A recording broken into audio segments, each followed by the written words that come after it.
Hey guys, welcome to your own channel Miraj maths. तो जैसा कि आप लोग जानते हैं, आज से हम शुरू करने वाले थे क्लास 6 के सिलेबस को। तो क्लास 6 की बात करें, अब हम क्लास 6 के बच्चों की बात कर लेते हैं। पहले क्लास 6 में जो लोग पहुंचे हैं, तो गाइस अब आप बिल्कुल असली दुनिया में पहुंचे हैं, असली मैथ्स पे पहुंचे हैं। अभी तक तो आप धीरे धीरे नंबर्स को सीख रहे थे, अब आप नंबर्स के ऑपरेशंस तक पहुंचे हैं, फंक्शनैलिटी तक पहुंचे हैं। तो इस क्लास में आपके साथ बहुत कुछ होगा, बहुत कुछ सीखेंगे और यही आपका बेस बनाएगा चाहे जहां तक आपको पढ़ना है। इससे पहले बहुत जरूरी है आपके लिए टेबल्स सीखना, नंबर्स को जानना, लेकिन वो चीज आप करके यहाँ तक पहुंचे हैं। अब क्लास 6 में आपके साथ क्या क्या होगा, आपके पास जो कैलकुलेशंस के टाइम होते थे वो धीरे धीरे कम होते जाएंगे। आपको कई नए नए थ्योरम्स पता चलेंगे, जिनमें से एक बहुत इंपॉर्टेंट है जो पूरी लाइफ आपके साथ रहेगा, दैट इज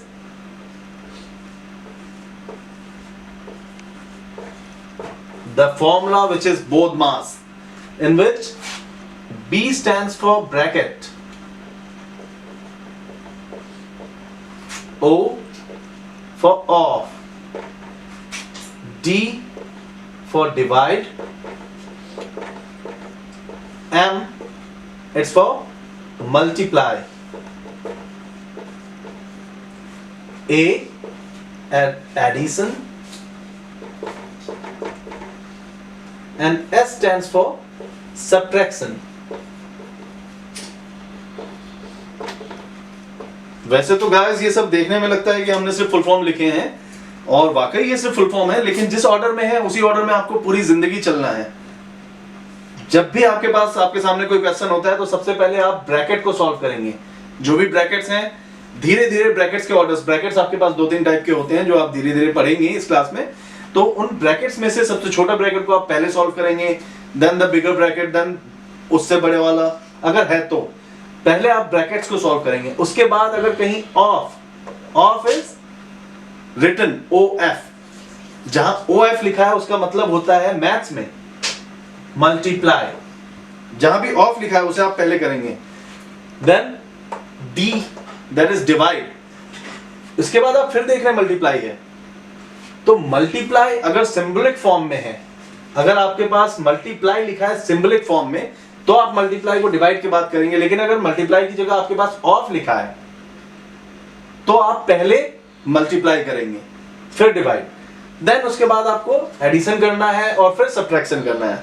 फाइनली तब आपका रिजल्ट आपके पास आएगा। ये सब तब होगा जब आपके पास मिक्स फ्रैक्शंस आएंगे, मिक्स टाइप के सम्स आएंगे। अभी तक आपने शायद जहां प्लस करना है वहां से प्लस किया है, जहां मल्टीप्लाई करना है वहां से मल्टीप्लाई किया है, बट अब वो चीजें चेंज होंगी। अगेन गाइस, जो आप लोगों ने टाइम लिया था क्लास 5 के एग्जाम में, आप लोगों ने क्लास 5 में एग्जाम दिया होगा तभी आप 6 में पहुंचे हैं। तो क्लास 5 के एग्जाम में जितना आपने टाइम लिया, जितने क्वेश्चंस को सॉल्व करने में, आप सोचिए कि उससे लगभग कम से कम 30% से ज्यादा कैलकुलेशंस आपको इस साल करनी है, जब आपके एग्जाम पेपर आपके हाथ में होगा और टाइम आपके पास वही होगा। तो guys, this is all about आपकी चैलेंजेस जो हैं, जो आपके सामने चैलेंजेस आने वाले हैं उसके बारे में।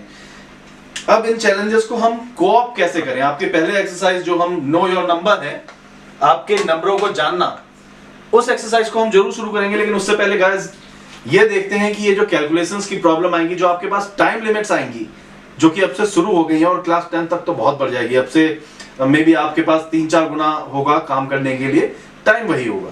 तो गाइस उस चैलेंज को कैसे मीट करें, आप इतनी कैलकुलेशंस इतने कम टाइम में कैसे कर सकते हैं, ये सब मैं आपको डराने के लिए नहीं कह रहा, ये सब मैं सिर्फ आप लोगों को बताने के लिए कह रहा हूं।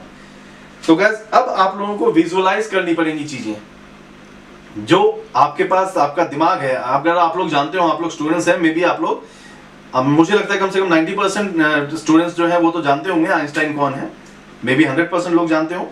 तो ये जो आइंस्टाइन साहब थे, जिन्हें हम बहुत बड़ा विद्वान मानते हैं, मैथ्स का विद्वान मानते हैं, उन्होंने अपना दिमाग, अगर आपने पढ़ा हो कहीं, तो उन्होंने अपने दिमाग का सिर्फ 3.1% यूज किया था।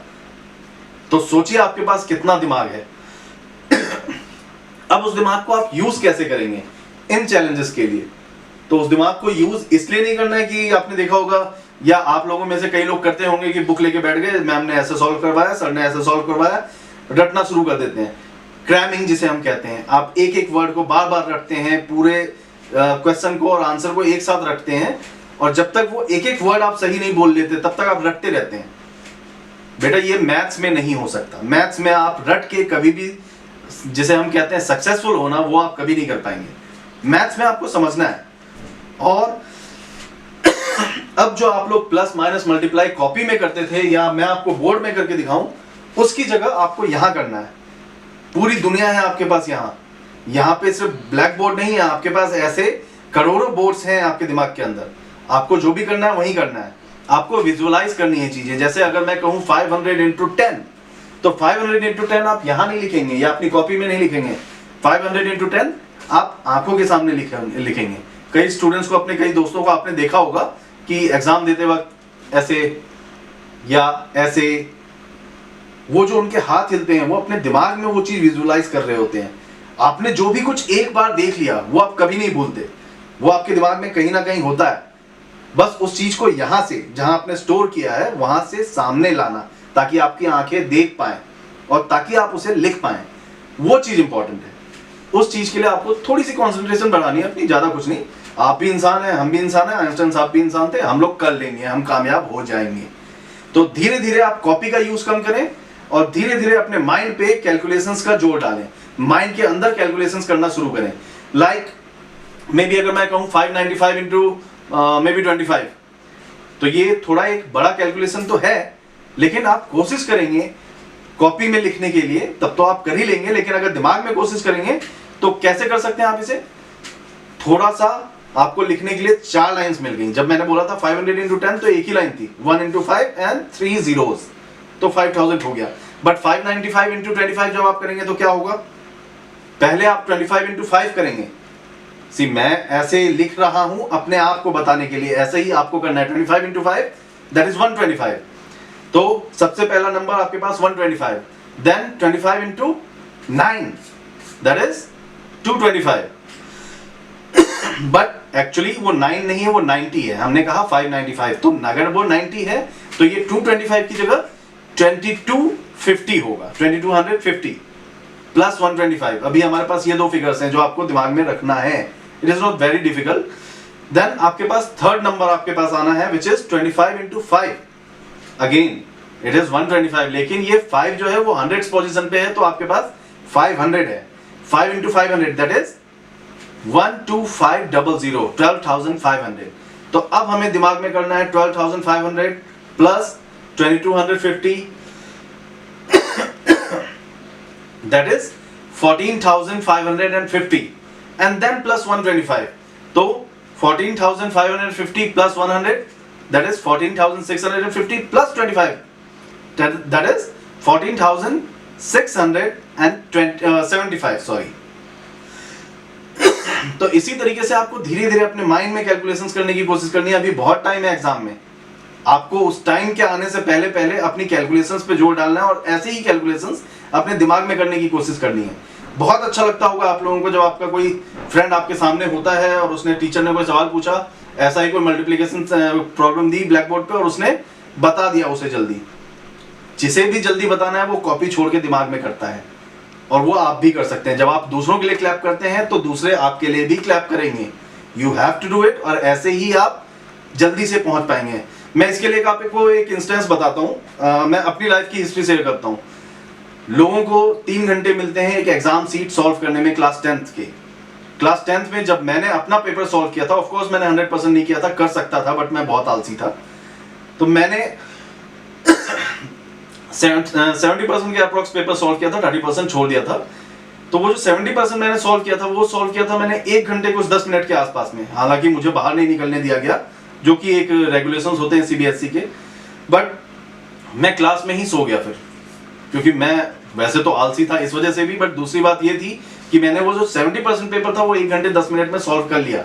मेरे पास 1 घंटा 50 मिनट था जिसमें मैं 30% सॉल्व कर सकता था।